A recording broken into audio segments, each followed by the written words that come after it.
Hey everyone, Shabby Gamer here, and welcome back to some more SWE here in the WWE 2K18 Universe mode.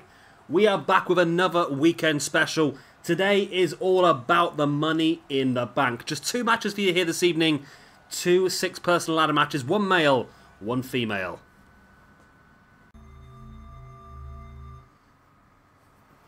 And we're going to start things off then with the women's action. Now, essentially, I've not explained this too well. We're going to have 6 people in each match. One from each brand, but I know what you're thinking, there's only 5 brands. How does that work? We're going to have one unsigned person in each match that will be getting an opportunity to win this Money in the Bank. And if they do win, the unsigned person wins, they will have the ability to cash that in against any brand champion they wish. So it's a pretty big reward if they get there. But first of all, of course, we have here representing Mayhem, Ember Moon. Like an Ember Moon this year. I do like Ember Moon. She's obviously now finally the NXT Women's Champion. It was bound to happen eventually, wasn't it, really? But yet to hold any significant gold. This is her first real... No, she was in Season 2, wasn't she? We had a core and she wasn't necessarily that good, but this is her first real chance. PJ Toby is obviously showing a lot of faith in her here by putting her straight in this Money in the Bank ladder match here. And can she repay that? Because obviously there's a lot of bragging rights involved in this tonight as well. All 5 brands competing together in the ring. Plus one unsigned person as well. There is going to be bragging rights. If myself and PJ Toby can pick up a couple of victories, I'm sure the other one will be not too best pleased when they get a bit of a nudge, a bit of banter from the other one, I suppose. So next up then is going to be representing Octane. And I think it's pretty obvious this one, isn't it, really? Yeah, with the start she has had so far in our Universe mode, it had to be Jazzy Gabert. Such a dominant start for her. She's won 2 matches out of 2 that she's currently wrestled in. And this is her chance. I don't think she needs the Money in the Bank, really, because she's probably going to end up winning the championship on her own pretty soon anyway. If her continues on this run of dominance. Of course, we do have a #1 contendership match for the Women's Championship coming up this week on Octane. So if Jazzy has a good night here, she could potentially become 2 #1 contenders if she has a good night here and then wins the #1 contendership on Octane. Yeah, she could have 2 chances at that belt. Ooh, something happened to her hand there. So what we're going to do basically with the whole Money in the Bank situation is when these 2 briefcases are cashed in eventually, we'll probably do another special then to crown new Money in the Bank. So rather than doing it specifically for one brand or another, we're just going to mix it up between a lot of them. I think that's probably the best way of doing it because, my God, when you see the men's match later on this evening, you are going to freak out, honestly. It is awesome. And I think having the best of all the brands is really just a really interesting dynamic. Yeah, the men's match is incredible. The women's match is pretty damn good as well, but the men's match, you're going to freak out when you see this match, I tell you. Right, so next, representing Throwdown, is a little bit of Bliss. My favourite, Alexa Bliss. So in my opinion, the strongest female that WWE have on their roster. Because she's not... Well, I wouldn't say she's the strongest in-ring competitor. She's by no means the weakest, don't get me wrong, but she's not the strongest. But her character is by far the best. She knows how to work a crowd. She just does the role that she needs to do perfectly well. And I think that's why she's the only other person to win both Raw and SmackDown's Women's Championships. It won't be long till Charlotte... Oh, no, Charlotte has done it now, hasn't she? Yeah, she's won them both now as well. But Alexa Bliss for me is... She's the star, Alexa, for me.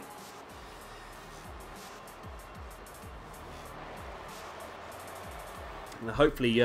she probably won't keep the belt until WrestleMania, but I hope she does get a WrestleMania match. I think did she have a WrestleMania match last year? Yeah, it was a big multi-person match, wasn't it, on SmackDown? But tonight could be very blissful for me if she wins this match. And next up then, representing Adrenaline is going to be Alexa Willing, whoever it is, out. Milking this entrance, whoever this is. Of course, it's Tainara Conte. Again, they're one of my favourites, actually. But she's already the #1 contender for the Adrenaline Women's Championship. So very similar to Jazzy Gabert's situation, really, where she could end up with 2 opportunities here. If she wins this match here, she's already got a match guaranteed at the next pay-per-view. If she doesn't win that one, then she's got the Money in the Bank to cash in straight away. If she does win that one, then if she ever loses the belt, she can cash the Money in the Bank in to get the belt back, I suppose. It's an interesting dynamic, isn't it? But it's going to be a tricky one for all these people. I think there's no way you're going to be able to guess. You can tell you what, you can guess down in the comment section below if you want before this match starts who you think's going to win it. But I think it's going to be, it's so, especially ladder matches, they're so out there on this game. You could not even say. For me, I think the strongest, I don't know, it's so difficult to say, isn't it? It really is. But next up, representing Carnage. Brand new on the game as of the DLC a few weeks back. It is going to be the first appearance in WWE 2K18 for me. The first appearance in Season 3 of SWE. Of course, it is Miss Ruby Riott. Or Heidi Lovelace, if you will. It's going to be interesting now to see on the game. It's pretty good to actually have her on it. We had a really good core of her last year, actually. It wasn't a bad thing at all, really. But obviously having the real version is a lot better because you get a lot more of the mannerisms. Like I said before, some people, the mannerisms don't matter so much because they're quite generic. But some people, like Aleister Black and Ruby Riott as well, they've got very specific ways they move and things they do that you just can't portray in a core as well as you can with the real version.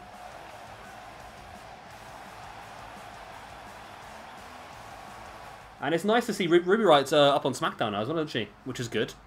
I think she suits SmackDown pretty well. I think maybe one or two of the females they moved up maybe a little bit too early, but apart from that, I'm pretty happy with the ones they moved up.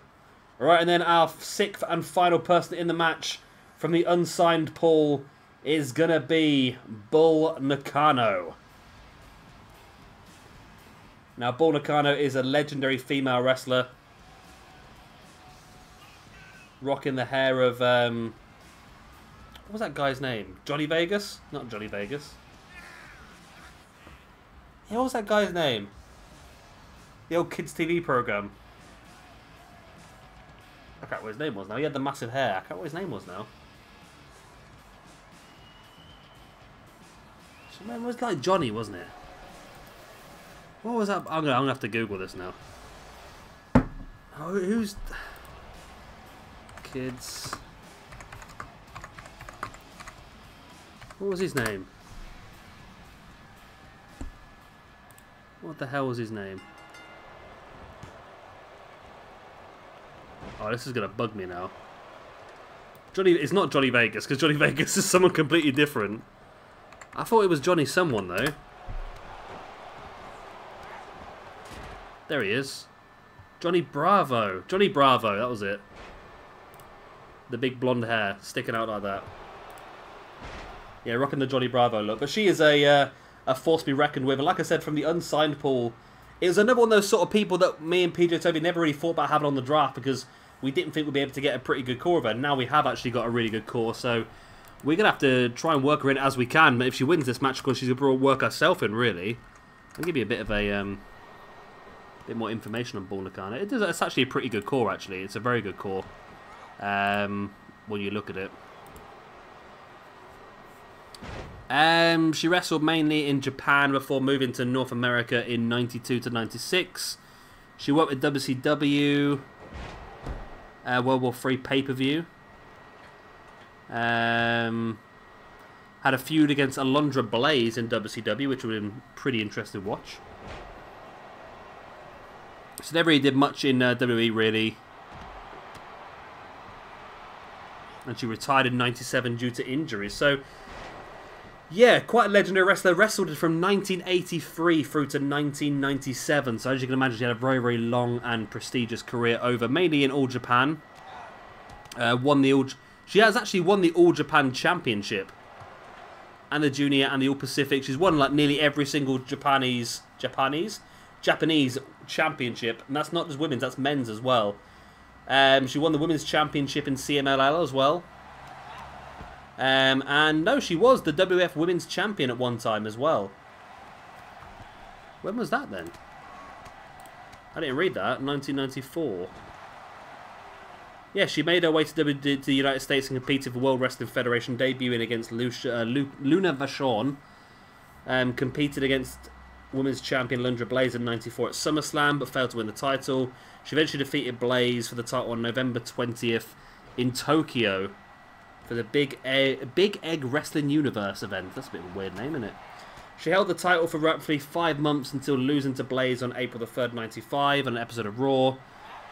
WF planned on bringing the Bertha Faye feud with Nakano, while Blaze got plastic surgery on her nose and breasts. That's proper Vince McMahon there for you, isn't it? Nakano was found in possession of cocaine and was quickly fired by the company. Wow. Okay, that's that's sort of hit her character up a little bit, hasn't it? But there we go. That's a little background on who Bull Nakano is, if you weren't sure. Former WWF Women's Champion, former CMLL Women's Champion, and won majority of the All Japan Pro Wrestling Championships as well. So a very effective female to have, and I think she'd be a very interesting one to have here as well. As this match is getting pretty physical now. Of course, 4 of the ladies on the outside, and Ember Moon and Jazzy Gabor in the middle. Be interesting then, with the 6 women that have moved up onto the main roster recently. So that's, oh, so I can remember these now. So, as I say, it's not 6, it's 5 really, isn't it? So you've got Paige, you've got, not Chelsea Green, who am I thinking of? Paige, is it Chelsea Green? No, Chelsea Green's the other woman, isn't it? Well, I've stopped in the first hurdle then. I know who it is. I know her face. I know her face. Come on. Come on, Luke. You know this one. Let's have a look at the Raw roster. It'll be on there, won't it? Oh, how did I get this wrong? How can I not remember this? Female wrestlers. Mandy Rose, that's it, yeah. Mandy Rose and Daria... Oh, no, it's not called Daria anymore, is she?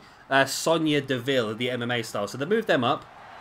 And as Alexa Bliss has got a hold of the belt here, but there's nobody in the ring stopping her. Ruby Riott finally does make her way in the ring.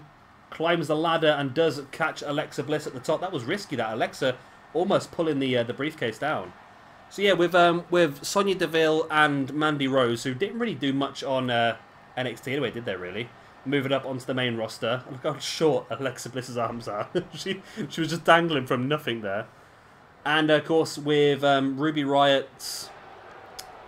Oh, I know these names. Sarah Logan and Liv Morgan will move up into SmackDown roster.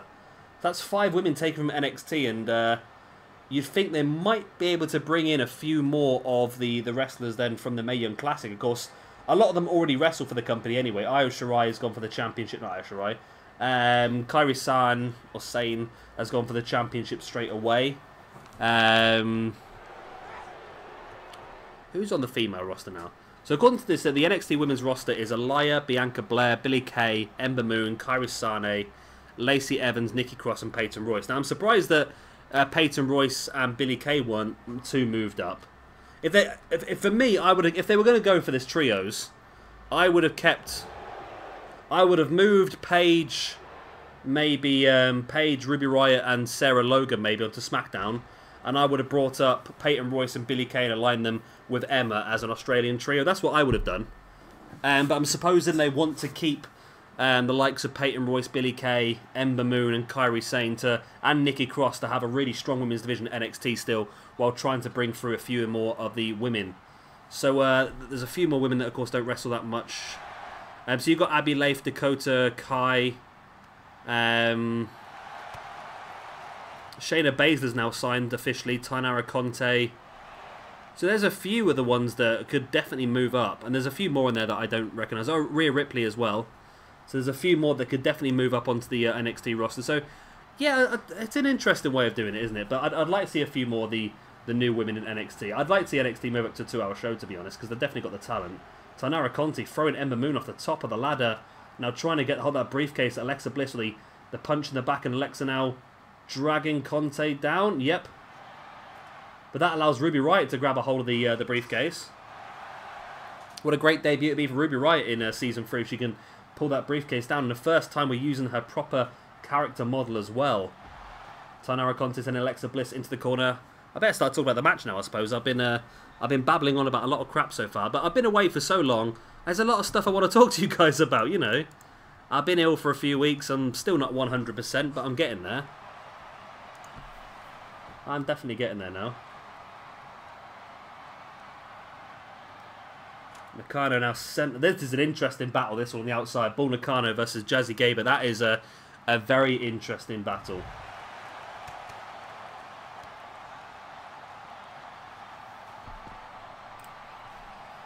Nakano now dragging Gabert along and looking to slam her into that barricade, but Gabert fighting back now. All 6 ladies are on the outside, and the ladder is as well. So this is just brute force now. No chance of anyone picking up the victory while the ladder's on the outside.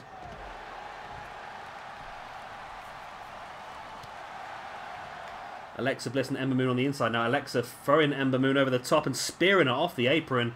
There's a pile driver there by Bull Nakano on the outside to Jazzy Gabert. And Nakano just leaves Gabert there in a heap now. Oh, dropkick. That was by Tainara Conti on Ruby Riott. Yeah, I'm looking forward to seeing a bit more of Raw and SmackDown. I must admit, the introduction of those new women has, for some reason, sparked me up a bit more. I just want to see how that sort of pans out. And the idea behind that, apparently, was the, if you don't know already, apparently Vince McMahon thought the women's division on both brands had become a bit stale, so he just injected a bit of life in there. Jazzy, oh wow, I've not seen that before. She powerbombed Bull Nakano across the apron and then taken out Ruby Riott as well. Now Jazzy Gabert has a hold of the ladder. On paper, for me, I think Jazzy probably is the most dominant wrestler in this match, but a 6-man ladder match, it's so difficult to really tell exactly who's going to come out on top, really, isn't it? It really could be anybody. Ugh. It's got a big gulp of beer then, a bit too much maybe.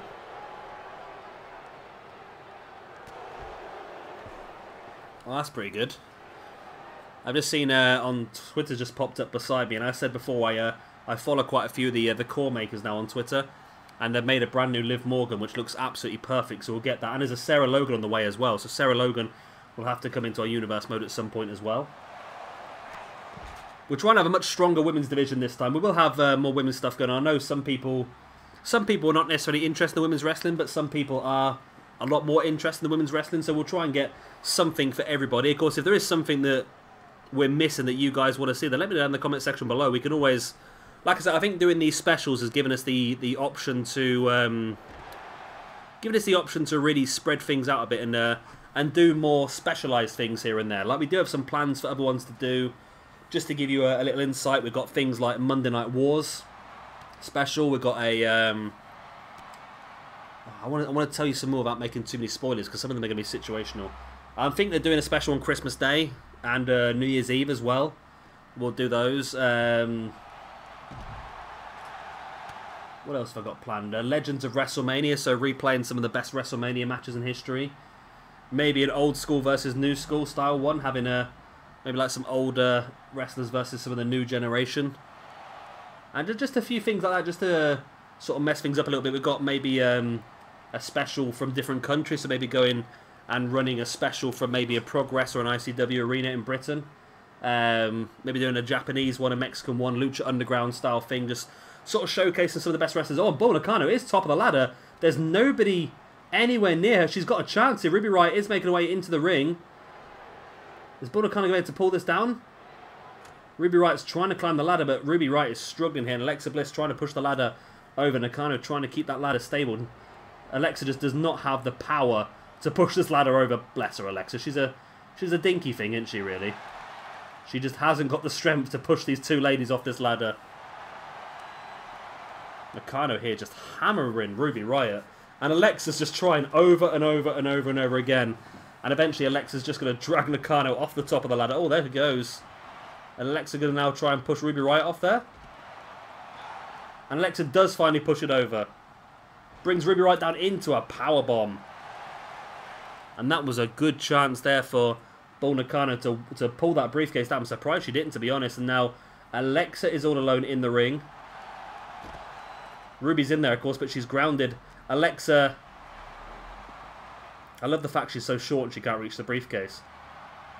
But nobody's spotted this yet. Alexa's going to win this one, surely. Ember Moon and Gabert, the only ones up on their feet that are fighting, but they didn't notice what's going on. But Alexa's trying to bring that belt down, and no, it doesn't. How difficult is it to undo a bolt? Undo a carabiner clip? That's all it is, a carabiner. Oh, nice.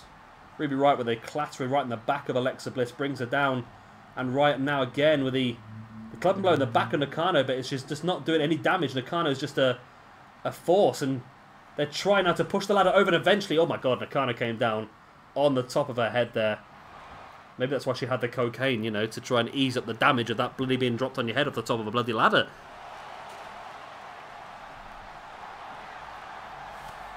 But the ladder also ended up disappearing. That's Ruby Riott's finish there, I think, isn't it?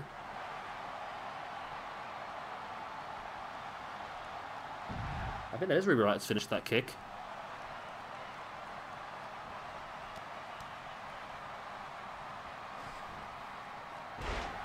Nice suplex there by Ruby Riott on Bull Nakano.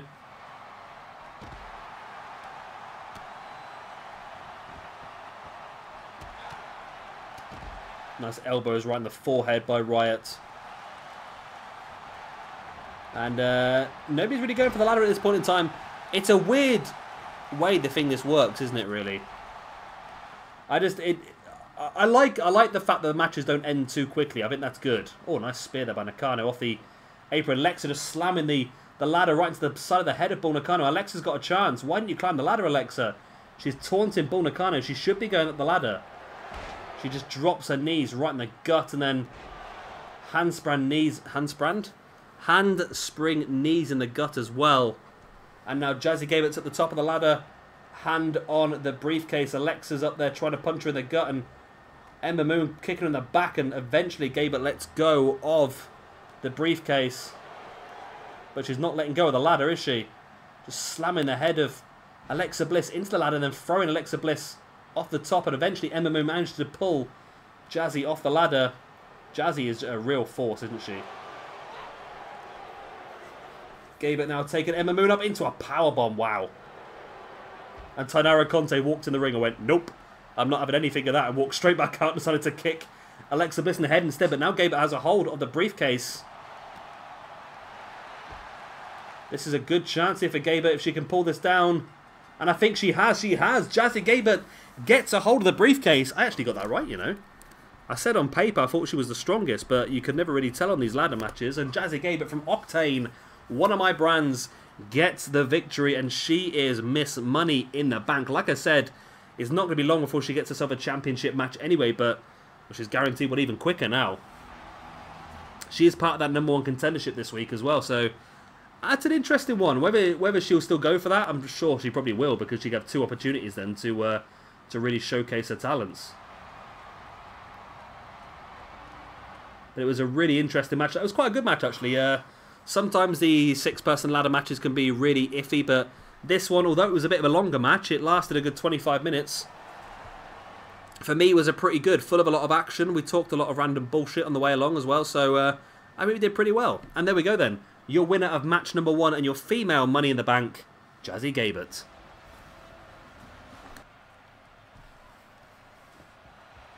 Let's rock straight into the male side of our Money in the Bank show then. First of all, representing Mayhem, as you can tell by the red flashing lights, it's going to be Finn Balor. Finn Balor currently on a little bit of a run over on Mayhem. PJ Toby's tasked him with proving his worth by taking on some of the biggest names in SWE, in Mayhem, in the history of wrestling. Of course, started things off last week in a match against... Did he face Mankind? I can't remember now. So because I've been off for a couple of weeks, I've not actually recorded much in about 2 or 3 weeks. I'm pretty sure it was Mankind. And of course, PJ Toby's got some other big opponents set up for him over the next few weeks. But now he's got a chance to push himself even further and maybe walk out here with the Money in the Bank briefcase. A briefcase.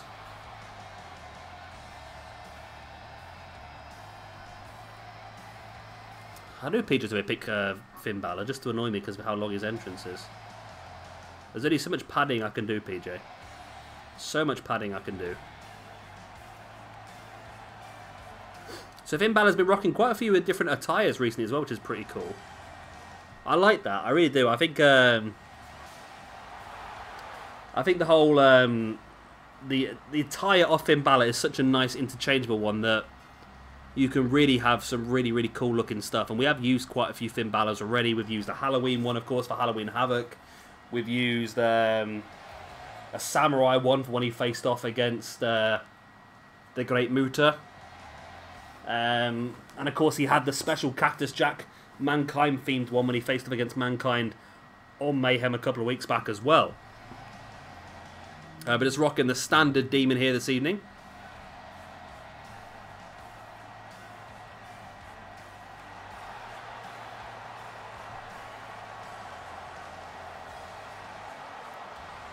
Now, Finn was supposed to be facing off against... I think the plan was originally to have Finn versus Lesnar at Royal Rumble, which, in fairness, I'm sort of glad, because it has been cancelled by the looks of it.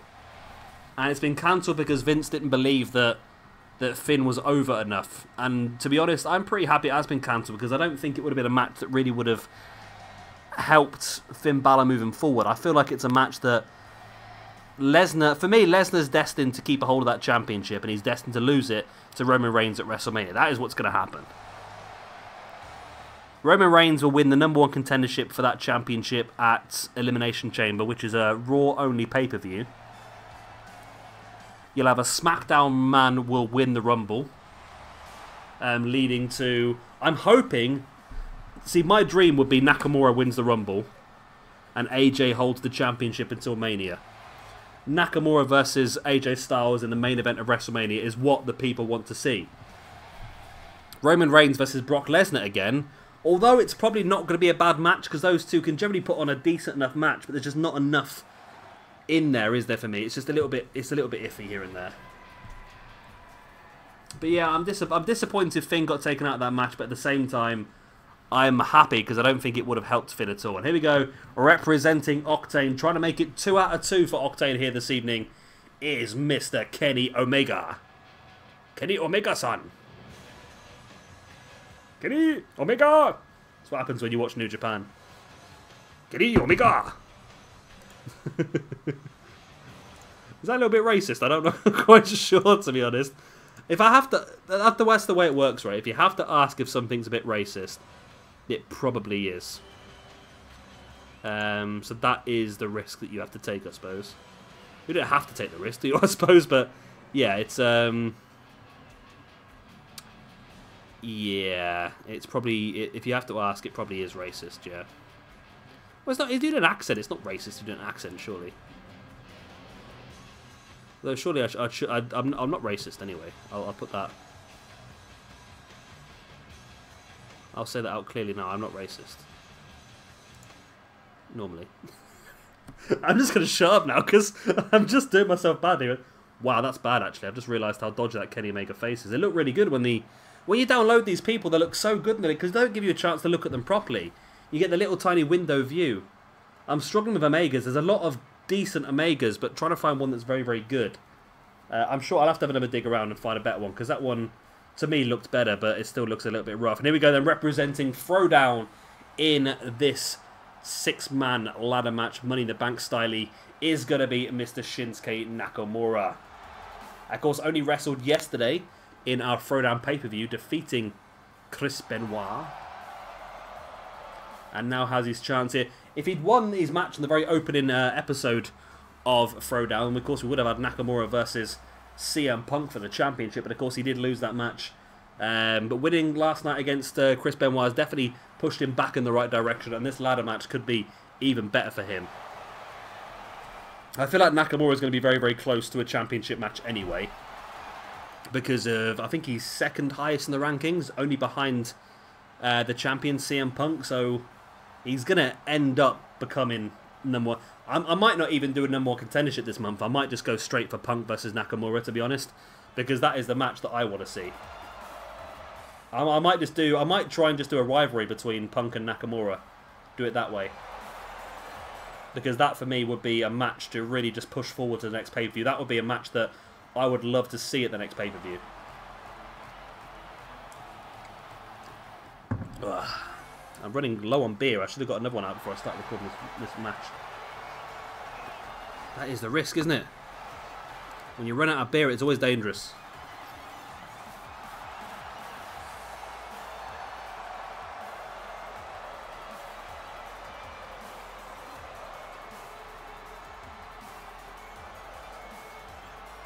A lot of long entrances in this match, isn't there? Well, we're only on third person, aren't we? Yeah. So Balor, Omega, and Shinsuke Nakamura. Yeah, this match is going to be absolutely ace, isn't it? Even if we just had these three guys, it'd be good enough, wouldn't it? But it's just going to get better. It's going to get better.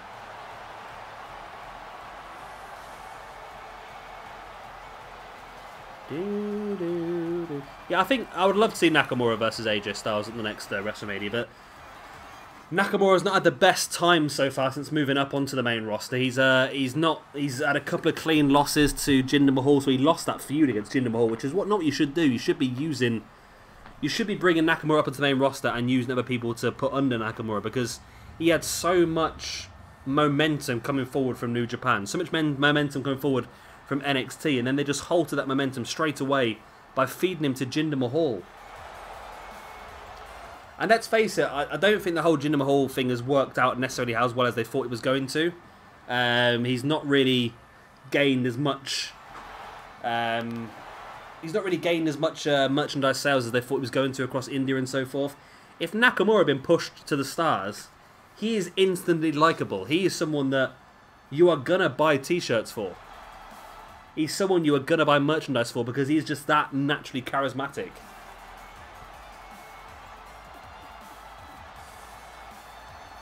And he could be your Mr. Money in the Bank as well.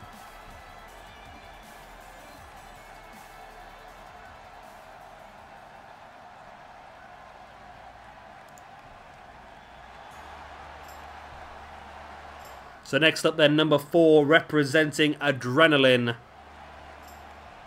is going to be the phenomenal one, AJ Styles.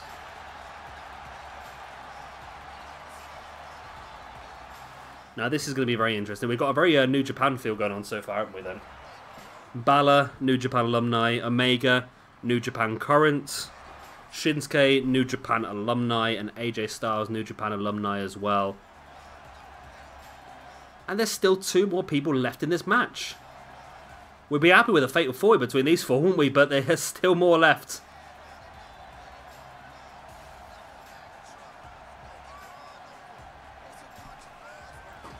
Yeah, this match, I was going to see who its sort of advantages, but they're all pretty much equal, aren't they? The style of wrestling, the high-flying nature, the risk nature involved with the ladder in play. I think all these guys currently in the ring will be able to really work with that really well. I don't think the ladder really would worry any of them. They're all quite risk takers anyway.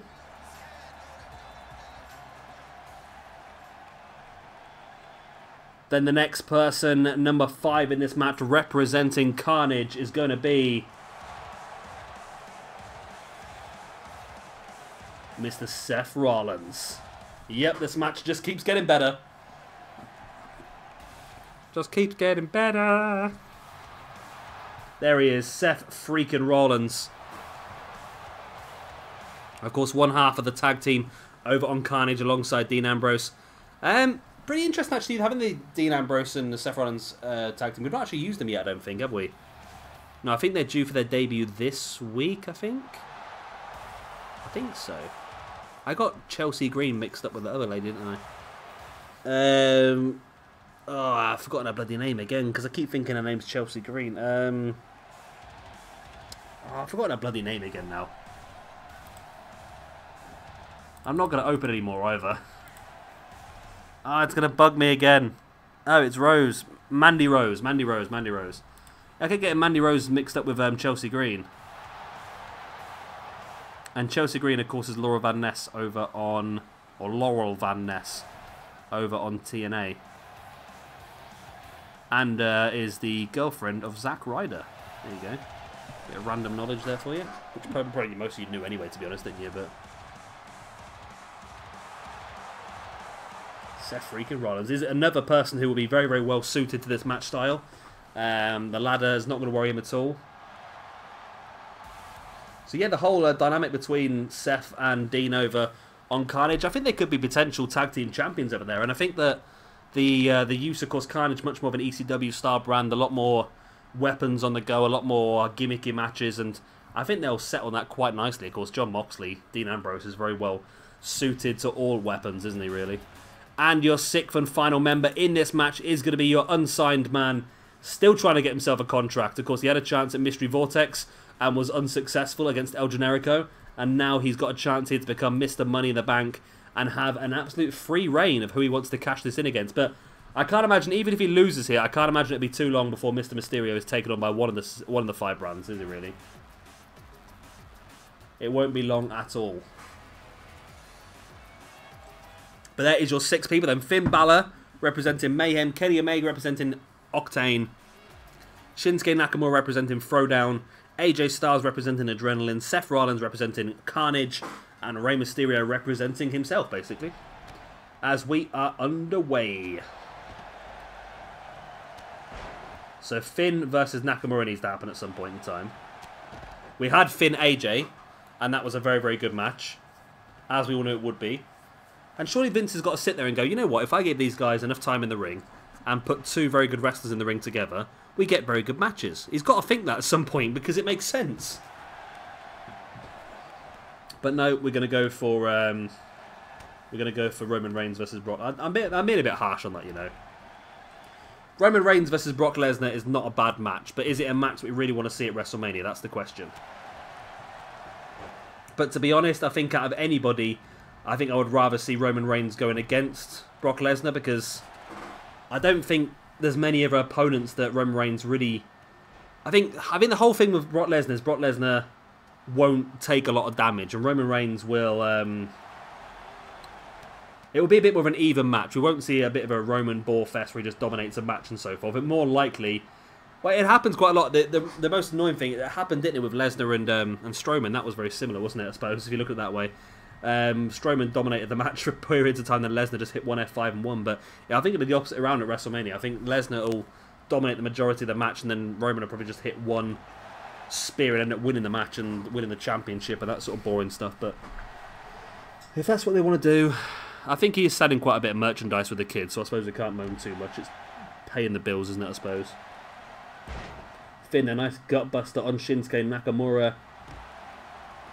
Tell you what, 2 6-man ladder matches is going to end up being longer than a normal 7-match show, isn't it? And of course, don't forget, we've still got another match, got another episode for you coming up tomorrow. 3 days worth of episodes to get back into this. We had, of course, our Throwdown pay-per-view, Second City Throwdown yesterday. Money in the Bank special here today. And then we have tomorrow our next episode of Mayhem, which, of course, like I said, Finn Balor will be... He's going to continue his run against some of the top guys in wrestling's history and some of the top guys in Mayhem as well. So keep an eye out for that. Nice jumping Hurricanrana there by Finn Balor on Shinsuke Nakamura. Now bringing Nakamura back up to his feet. A boot in the guts. Taking Nakamura up into... Oh, a buckle bomb maybe? Nope, turns it around. Drops him snake eyes on that top turnbuckle. And of course, the other 4 guys currently outside the ring. Have we seen Seth Rollins versus AJ Styles yet? I don't think we have we? That'd be an interesting match. No, I think AJ was on Raw when Seth was out injured, wasn't he? Is that right? I don't know, actually.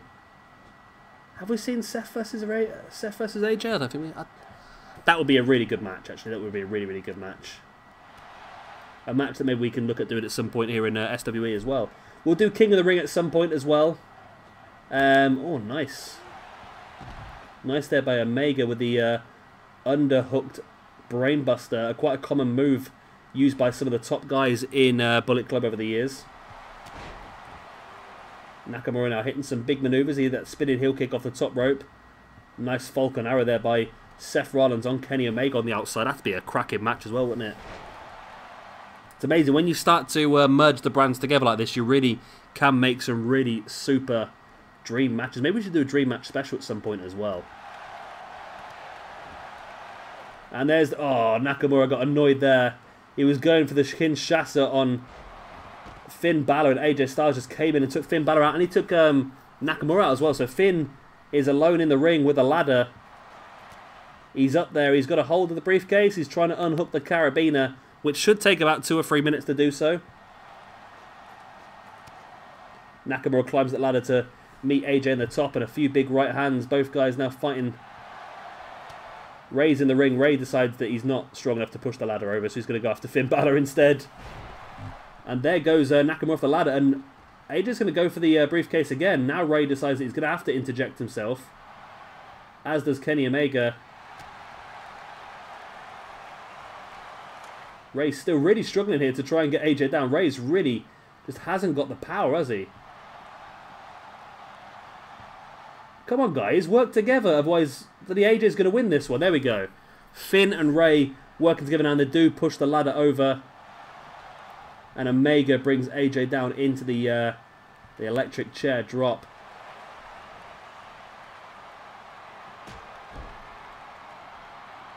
It's just whacking the ladder right on the back of Seth Rollins. And Shinsuke Nakamura, should I say. Was he going to go for that? Oh, he does. Look, I love that deadlift German on the outside there by Kenny Omega. Just hooks him into the electric chair, launched him in the air, and captures him in the German suplex. Rey Mysterio at the top now. And like I said before, Rey Mysterio, if he does win this one as the unsigned man, he will have the chance to... Oh, what a neck breaker.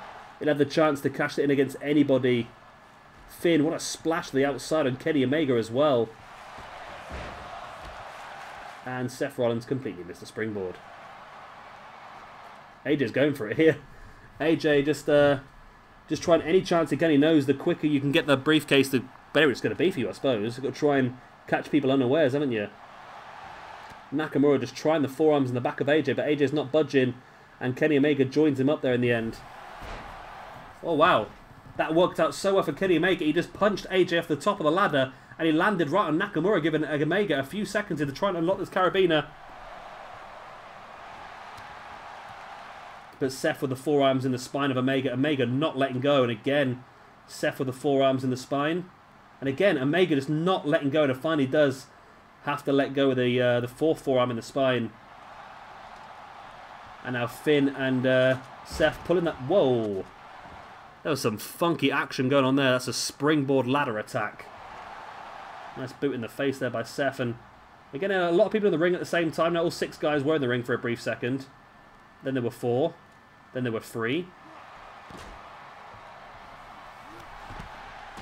Seth now just whacking both Omega and AJ Styles with the ladder. AJ Styles rolls out the way, and Seth has a chance if he sets... No, Seth send the ladder outside the ring. Quite sure the idea behind that one. I would have thought he would have kept it, set it up and gone for the belt, to be honest. And now Finn Balor just sending Rey Mysterio up the barricade. Now we're sort of sinking a little bit into the crowd here, camera-wise.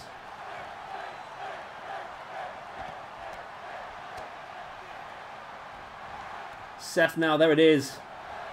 The Rainmaker knee strike. I know it's got a different name than that, but I can't remember what the bloody hell it is off the top of my head. It's got a proper name, hasn't it? Boot in the face of... Oh. Yep, we've got some dodgy camera angle stuff going on here now. We need Finn to move back up towards the ring, because this could get a bit iffy, this camera work. Finally, Nakamura does bring the ladder back into the ring, as Omega sending Finn to the outside, and Nakamura taking Omega down with a ladder. Now Nakamura's going to go for it by the looks of it, as we do get a better camera angle now. And Nakamura trying to unhook the carabiner.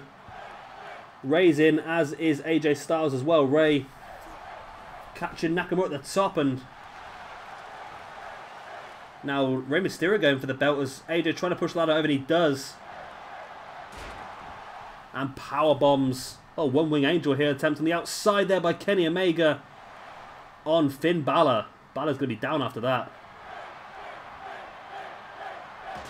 Seth just hitting AJ right in the face of the ladder and then just dropping it right in his gut, but for some reason AJ can no-sell it, as you do.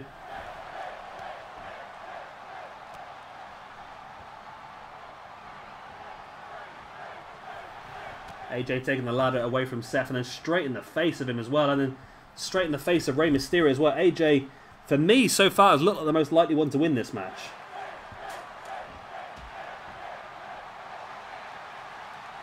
Finn now looking for the underhook brainbuster on Kenny Omega. I think somebody has suggested the random match of Omega versus Finn versus AJ. We'll have to get that one done at some point. Of course, it's waiting for it to be pulled out the hat, though, to be honest. AJ once again going for the briefcase. Nakamura and Balor both slide back in. clubbing blow to the back, and both Balor and Nakamura working together to push the ladder over. And it for some reason they push the ladder, but it comes towards them and springboards crazily outside the ring. It's happened twice now, hasn't it? Finn looking to take Nakamura up for the suplex, and Nakamura dropping Finn in an X-Plex style. Nakamura now going to fetch the ladder. I'm really annoyed because this looked like a really good Kenny Omega when I downloaded it. But it is quite poor looking, isn't it, really? Omega just dropping the ladder and... Oh, wow, Nakamura, that was terrible. Just jumped straight over him. Come on, Nakamura. You're better than this. Nice lion salt there by Kenny Omega. A boot right in the gut of Nakamura and a boot in the arm now as well. And another stamp on the arm of Nakamura. Omega bringing Nakamura up to a seated base and a kick in the back. Back up on his feet, but Omega with the right hand, and Ray's just swinging that ladder around trying to take people out. Finn now sending Omega over the top, and big right hand now Finn. Oh, wow. As AJ slid in the ring, he pushed that ladder along, and then when Finn Balor hit that bulldog, the face of Rey Mysterio slammed against that ladder. And AJ once again just swinging that ladder and hitting anybody that comes anywhere near him. And he has another opportunity to set this ladder up and go for it. And at the moment, AJ's looking like the one for me who could win this one, because he's the only one who's really going for the briefcase any possible time he can. He's going for it again, once again here, but Balor joins him up there. Two guys fighting out at the top, and AJ's pushing Finn off the top, and again AJ's up there on his own. Nakamura the only other man on his feet, and Nakamura not even noticed that AJ's up there, to be honest. Nakamura's too interested on the outside and going for a Kinshasa. Nakamura, look at what you're doing. Look at what's going on. Omega does spot AJ Styles, but is it too late? It is. It's too late, and AJ Styles wins the match. Wow. I said I thought AJ Styles was most likely. The way that the match was going, it looked to me like AJ was going to get it, and he did in the end. So well done to AJ Styles. That super kick there. Rey Mysterio took a beating in this match, didn't he, really? But yeah, AJ was the one who really looked like on every opportunity that he was just going for it, and eventually that worked for him, and he was able to pull out the victory. So the amount of action that I missed on the outside, I didn't even see the 1916 happen. Pushing the ladder in the ring, that's obviously a very thrilling part of the match. But of course it is Mr. AJ Styles who is your male Money in the Bank winner. He is guaranteed a match for the Adrenaline Championship at any time he wishes, so keep an eye out for exactly when that might be coming. And of course we saw earlier on Jazzy Gabor won the female version, so she can get an opportunity at the Octane Women's Championship whenever she wants it as well. So guys, that's the end of this video. Hope you have enjoyed it. Of course, if you have, then please do hit a like, and of course subscribe if you want to see some more. I've been Shabby Gamer, thank you very much for watching, and I'll see you tomorrow for our next episode of SWE Mayhem. Bye. The 1, 2, 3.